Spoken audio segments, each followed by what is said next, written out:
আসসালামু আলাইকুম। উচ্চ মাধ্যমিক পরীক্ষা বা এইচএসসি পরীক্ষার ইংলিশ পরীক্ষাটি তোমাদের জন্য বিভিন্ন দিকের থেকেই কিন্তু খুবই গুরুত্বপূর্ণ। তোমরা যদি এই পরীক্ষায় এ প্লাস নিশ্চিত করতে চাও, সেই সাথে তুমি যদি খুব ভালো করতে চাও, তাহলে তোমাকে কিছু হ্যাকস সম্পর্কে জানতে হবে। এই হ্যাকসগুলো নিয়ে আজকে আমার এই ভিডিও। আমি আশা করছি যে তুমি যদি ভিডিওটা পুরোপুরি দেখো, তাহলে তুমি খুব অল্প সময়ের ভিতরেই তোমার এই পরীক্ষাটিতে এ প্লাস নিশ্চিত করতে পারবা। সবচেয়ে গুরুত্বপূর্ণ বিষয় হচ্ছে যে এই ভিডিওতে আমি তোমাকে জানিয়ে দিব যে হ্যাকসগুলো কি, পরীক্ষার হলে তুমি কি হ্যাকস অ্যাপ্লাই করে তুমি ভালো একটা মার্কস নিশ্চিত করতে পারবে। সবার আগে দেখো, এইচএসসি ফার্স্ট পেপার ইংলিশ পরীক্ষা যেটি আছে, এই পরীক্ষাটি শুরু হবে কিন্তু তোমার একটি কম্প্রিহেনশন দিয়ে। এবং যখনই আমরা একটি কম্প্রিহেনশন পাই, তখনই আমরা কি করা শুরু করি? আমরা কিন্তু কম্প্রিহেনশনটা পড়া শুরু করে দিই, তাই না? এটা কিন্তু অত্যন্ত বড় একটি ভুল। আমাদের সবার আগে যেটা করা উচিত সেটা হচ্ছে এমসিকিউ এবং কোশ্চেন্সগুলো দেখে নেওয়া উচিত। ঠিক আছে? যে এখানে কি কি কোশ্চেন আমার চেয়েছে, আমার ফ্লো চার্টটা কিরকম হবে, এগুলো আমরা দেখব আগে। হুম তারপরে আমরা যাব হচ্ছে কম্প্রিহেনশনটাতে। তুমি অধিকাংশ স্টুডেন্টকে দেখবা যারা এইচএসসি পরীক্ষায় ইংলিশে এ প্লাস মিস করে, তাদের বৈশিষ্ট্য হচ্ছে তারা এই কম্প্রিহেনশনটা শুরুতেই পড়া শুরু করে দেয়। তারা এটা পড়ে দেখার চেষ্টা করে যে এখানে কি আসছে। আসলে কিন্তু তা করলে হবে না। তোমাকে আগে এমসিকিউটা করতে হবে, কোশ্চেনগুলো দাগাতে হবে, কোশ্চেনগুলো দাগিয়ে দেখতে হবে যে এখানে কি কি জিনিস চেয়েছে, সেগুলোর অনুযায়ী পরে গিয়ে তুমি ওখান থেকে কিওয়ার্ডস ধরে ধরে এই কম্প্রিহেনশন থেকে গুরুত্বপূর্ণ তথ্যগুলো বের করবা। আমার কথাটা বুঝতে পেরেছ? তো এটা হবে 1 নম্বর স্ট্র্যাটেজি। 2 নম্বর স্ট্র্যাটেজি দেখো, এখানে কিছু কোশ্চেন্স তোমার জানতে চাইবে ওরা। এই কোশ্চেনগুলো তোমার নিশ্চয়ই জানো, WH বা ওই টাইপের কিছু কোশ্চেন্স হবে। এই কোশ্চেনগুলো একটু ইলাবোরেট ভাবে তোমাকে অ্যান্সার করতে হবে। ঠিক আছে? নাম্বারের উপরে ভিত্তি করে তুমি এই কোশ্চেনগুলো অ্যান্সার করবে। এগুলো তোমার এই কম্প্রিহেনশনের ভিতরেই দেওয়া থাকবে। তাই কোশ্চেনগুলোর ফার্স্টে তুমি যে কাজটা করবা, কোশ্চেনটা আগে পড়বা। কোশ্চেনটা পড়ার পর তুমি কম্প্রিহেনশনে গিয়ে এই কোশ্চেন অনুযায়ী অ্যান্সারগুলো খুঁজে বের করবা। এবং যখনই তুমি অ্যান্সারগুলো খুঁজে বের করবা, খুব দ্রুততম সময়ে খাতায় লিখে ফেলার চেষ্টা করবা। এরপরে দেখো, তোমার ইনফো ট্রান্সফার বা ফ্লো চার্টের বিষয়টা আছে। এই ফ্লো চার্টটাকে কিন্তু তোমার কমপ্লিট করতে হবে। এটার জন্য তোমার এই ফ্লো চার্টটা ফার্স্টে যে ওরা কি দিয়েছে, ফ্লো চার্টের ভিতরে কি দিয়েছে, কিভাবে ওরা সাজাতে তোমাকে বলছে, সেটা তোমাকে এই ফ্লো চার্ট দেখে কিন্তু বুঝে নিতে হবে। যখন তুমি বুঝে যাবা যে ও এইভাবে এইভাবে আমার কি আইডিয়াগুলো যেগুলো আছে, এই কম্প্রিহেনশনটা পড়ার সময় তুমি দেখবা যে there were some very good key ideas. কি আইডিয়াসগুলো কি, মূল বিষয়টা কি, এবং ফ্লো চার্টে যে বিষয়টা দেওয়া আছে সেটার সাথে এই যে এটার পরে কোনটা হবে, এটার পরে এটা আসছে আগে, এরপরে ওইটা, এরপরে ওইটা, তাই না? এরকম কিছু কজ এন্ড এফেক্ট কনসিকুয়েন্সের মাধ্যমে কিন্তু তোমার এই আমাদের ফ্লো চার্টটা সাজিয়ে ফেলতে হবে, যাতে করে আমরা এখান থেকে অনেক বেশি মার্কস পেতে পারি। ওকে, এগুলো তাহলে বুঝতে পেরেছ? সবার আগে আমি যেটা বললাম, তুমি আগে প্রশ্নগুলো পড়ো, তারপরে এই কম্প্রিহেনশনটা অ্যান্সার করো, তুমি অনেক ভালো মার্কস পাবা। এরপরে দেখো সামারাইজিং। সামারাইজিংটা এটা খুবই সহজ।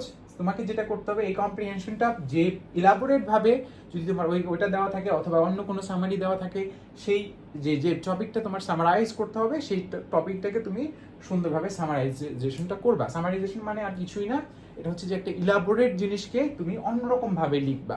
এবং অন্যরকম ভাবে অল্প জায়গার ভিতরে লেখার জন্য তুমি এখানে কিন্তু একটা স্মার্ট ট্রিক ব্যবহার করতে পারো। That would be the uses of your vocabulary. যখন তুমি সুন্দর ভোকাবুলারি, রেয়ার কিছু ভোকাবুলারি, তুমি কঠিন কিছু শব্দ যেগুলো শিখেছো, যদি সুন্দরভাবে অ্যাপ্লাই করতে পারো, সামারিতে তুমি কিন্তু 10-এ 10 একদম সহজভাবে পেয়ে যাবা।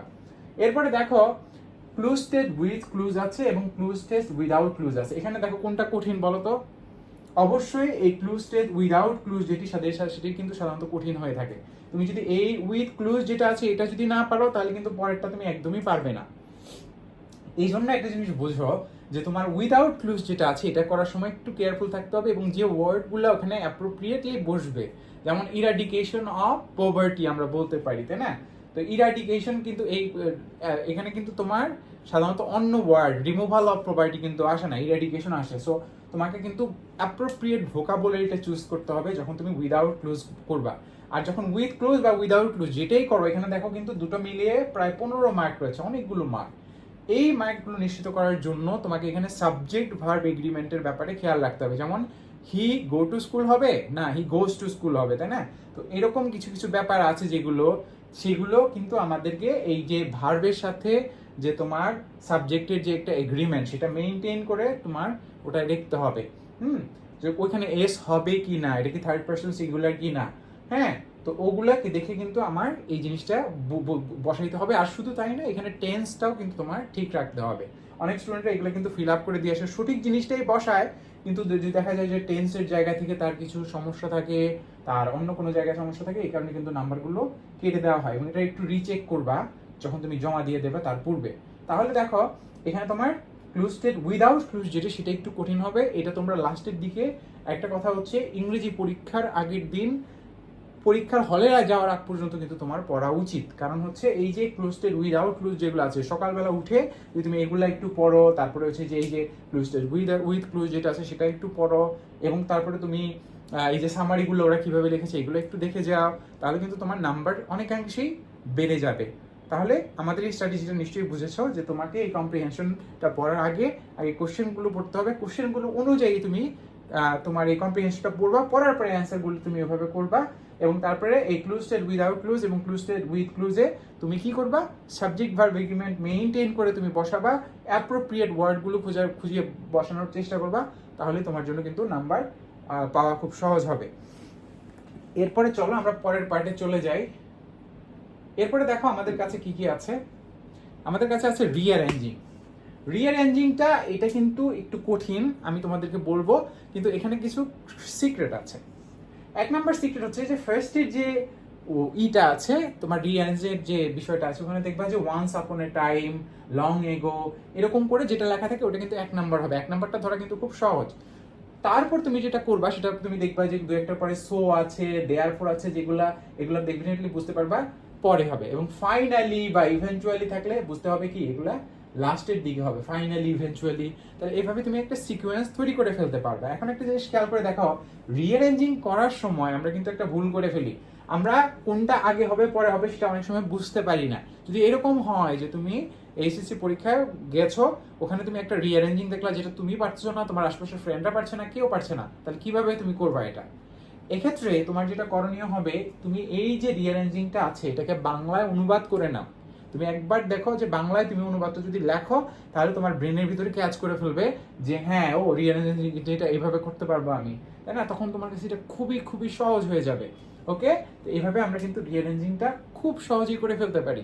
ঠিক আছে, তো এটা একটা ইম্পর্টেন্ট বিষয়। আরেকটা বিষয় বলবো যেটা, যে বিগত বছরের বোর্ড রিঅ্যারেঞ্জ গুলো যদি তুমি একটু দেখে যাও, তাহলে ওই যে স্টোরিগুলো যেগুলো আছে ওই সেম স্টোরিগুলোই আসে।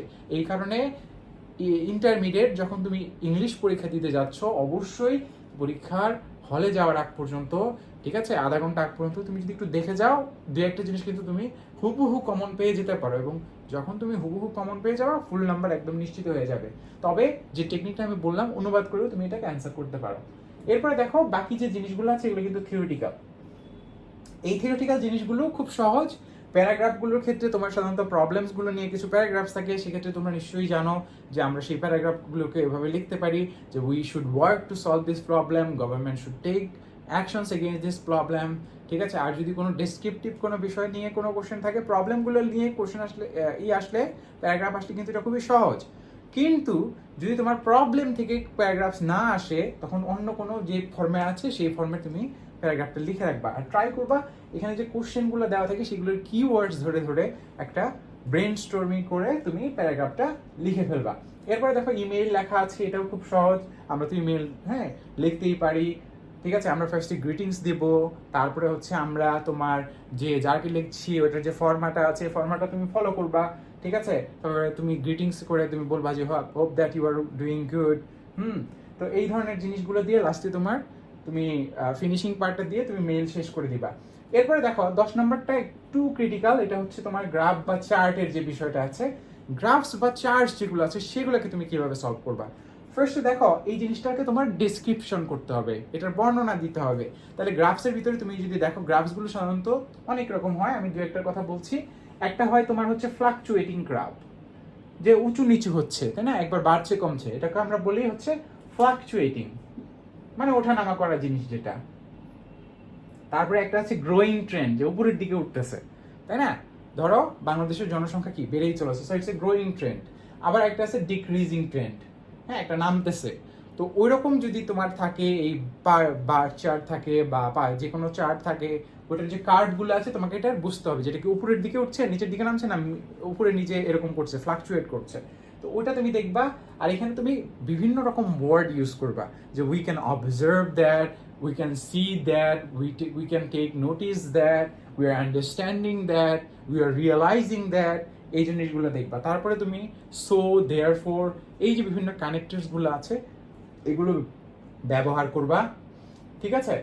আর এই যে গ্রাফগুলো আছে এগুলোর ভিতর থেকে তুমি যা বুঝতে পারতেছো, যে আইডিয়া তোমার মাথায় আসবে ওটা জাস্ট লিখে দিয়ে আসবা, তাহলেই তোমার এই গ্রাফস বা চার্টস থেকে মার্ক কিন্তু এসে যাবে।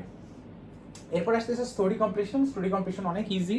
স্টোরি কমপ্লিশনের ক্ষেত্রে তোমাকে একটি স্টোরির একটা পার্ট দেওয়া থাকবে, ওটা থেকে তুমি তোমার মতো করে ডেসক্রিপটিভ ভাবে লিখে যাবা। এখানেই তোমার ভোকাবুলারির একটা পরীক্ষা কিন্তু হয়ে যাবে। তুমি কিরকম ভোকাবুলারি ইউজ করতে পারো, তুমি কি ইজি ভোকাবুলারি ইউজ করো না ডিফিকাল্ট ভোকাবুলারি ইউজ করো, তোমার ভোকাবুলারির ডেপথ কতটা, তুমি বানিয়ে লিখতে পারো কিনা, তোমার সেন্টেন্সে ভুল হচ্ছে কিনা, সাবজেক্ট ভার্ব এগ্রিমেন্ট ঠিক আছে থাকছে কিনা। এটা কিন্তু খুবই সহজ। স্টোরিগুলো যদি তোমার জানা থাকে, তুমি একটার পর একটা কানেক্টর যে ইউজ করে, যেমন দেয়ারফোর, বিসাইডস, এগুলো তুমি ইউজ করবা। তারপরে তুমি কম্পাউন্ড সেন্টেন্স ইউজ করবা, অ্যান্ড ইউজ করবা, উইচ ইউজ করবা সেন্টেন্সের মাঝখানে। এগুলো যদি ইউজ করো তাহলে তুমি মোটামুটিভাবে এই পরীক্ষায় অনেক ভালো মার্কস পেয়ে যেতে পারবা। তাহলে আমরা পরীক্ষাটাকে যদি দুই ভাগে ভাগ করি, আমরা দেখতেছি যে এখানে থিওরিটিক্যাল একটা পার্ট আছে, আর একটা পার্ট আছে হচ্ছে তোমার হচ্ছে যেগুলোতে তোমার নিশ্চিত মার্ক রয়েছে। তোমাকে যেটা করতে হবে, পরীক্ষার হলে মাথা ঠান্ডা রাখতে হবে। এবং আমি তোমাকে আরেকটা ট্রিক শিখিয়ে দিচ্ছি। তুমি যদি পরীক্ষার হলে মাথা ঠান্ডা রাখতে পারো, এবং আরেকটা বিষয় মনে রাখবা, পরীক্ষার ফার্স্টের পার্টে কিন্তু নাম্বার বেশি আছে, যে ধরো এমসিকিউ পার্ট আছে, বা আমার কম্প্রিহেনশন কোশ্চেন আছে, ইনফো ট্রান্সফার আছে, ক্লুজড উইথ ক্লুজ আছে, উইদাউট ক্লুজ আছে। এগুলোর ক্ষেত্রে যেটা বলবো, যে এগুলো একটু ধীরে ধীরে বারবার পড়ে পড়ে তুমি অ্যান্সারটা দাও, যাতে এই জিনিসগুলো তোমার 100% কারেক্ট হয়ে যায়। আর পরবর্তীতে যখন তুমি, যেটাকে আমরা বললাম যে আমাদের যে পার্ট আছে, থিওরিটিক্যাল পার্ট আছে, সেই পার্টে তুমি কি করবা, তুমি যখনই ওই পার্টটায় যাবা তখন সুন্দরভাবে জাস্ট ওটাকে একটু অ্যান্সার করে যেও, আর এটা একটু ফাস্ট অ্যান্সার করো। কারণ হচ্ছে ওই সময় দেখবে যে তোমার সময়ে টান পড়ে যাবে নইলে। কিন্তু সময় তোমার এইগুলোতে সময় দিতে হবে, কারণ এগুলোতে তোমার অ্যাকুরেট মার্কসগুলো রয়েছে। যদি তুমি অনেক সময় খেয়াল করো যে এগুলো খুব হার্ড আসছে, তখন তুমি তোমার স্ট্র্যাটেজি কি হবে। এগুলো যদি খুব হার্ড দেখো, তুমি একটা কাজ করবা, যেটা সেগুলো হচ্ছে যে তুমি এক কাজ করতে পারো, যেটা তোমার খাতা যদি ফর্ম করা থাকে, ইংলিশের ক্ষেত্রে আমি যেটা করতাম, তোমাদেরকে একটা ট্রিক শেয়ার করি। আমি তোমার ইংলিশে অন্তত পক্ষে 85 মার্কস পেয়েছিলাম এভারেজে, 85 মার্ক আমি পেয়েছিলাম অন এভারেজে। আমি যেটা করতাম, আমি পরীক্ষা খাতা পাওয়ার সাথে সাথেই answer to the question number এত লিখে পুরো খাতাটার একটা ছক করে ফেলতাম, ওই ছকের বাইরে আমি কোনো কিছু করতাম না। তো তুমি যদি দেখো যে ফার্স্টের পার্টটা খুব হার্ড হয়েছে, তোমার প্যাসেজটা খুব হার্ড লাগছে, তুমি থিওরিটিক্যাল অংশটা আগে অ্যান্সার করে নাও, তারপরে ধীরে সুস্থে এগুলা এমসিকিউটা ওই পার্টটা যদি তুমি ফাস্ট অ্যান্সার করে ফেলো, তোমার ভিতরে একটা কনফিডেন্স এসে পড়বে, তুমি পরে গিয়ে এই এমসিকিউ কম্প্রিহেনশন এই পার্টসগুলো অ্যান্সার করতে পারবা। আমার কথা বুঝতে পেরেছো? তো ওগুলো তোমাকে খুব ফাস্ট অ্যান্সার করতে হবে সেই ক্ষেত্রে, কারণ এইগুলোতে তুমি যদি সময় না দাও, হার্ড হলে কিন্তু এগুলোতে সময় বেশি দিতে হবে।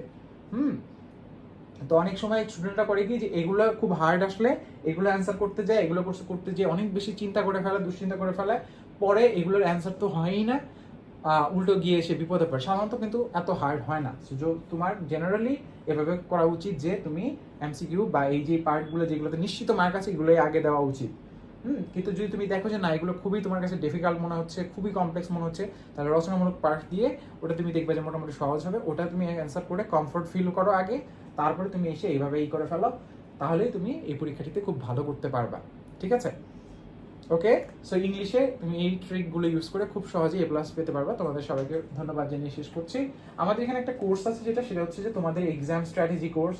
পরীক্ষার সময় তোমরা অনেকেই স্ট্র্যাটেজিক একটা, এই যে মিস্টেকগুলো যেগুলো আছে এগুলো করে ফেলো, পরীক্ষায় কিন্তু তোমার ভালো গ্রেড নিশ্চিত করতে হবে। আর সেই সাথে কিছু কিছু পরীক্ষা আছে তোমরা নিশ্চয়ই জানো যেগুলো অনেক ডিফিকাল্ট, যেগুলোর ব্যাপারে তোমাদের কিন্তু অনেক হেজিটেশন আছে, ভয় আছে, দুশ্চিন্তা আছে।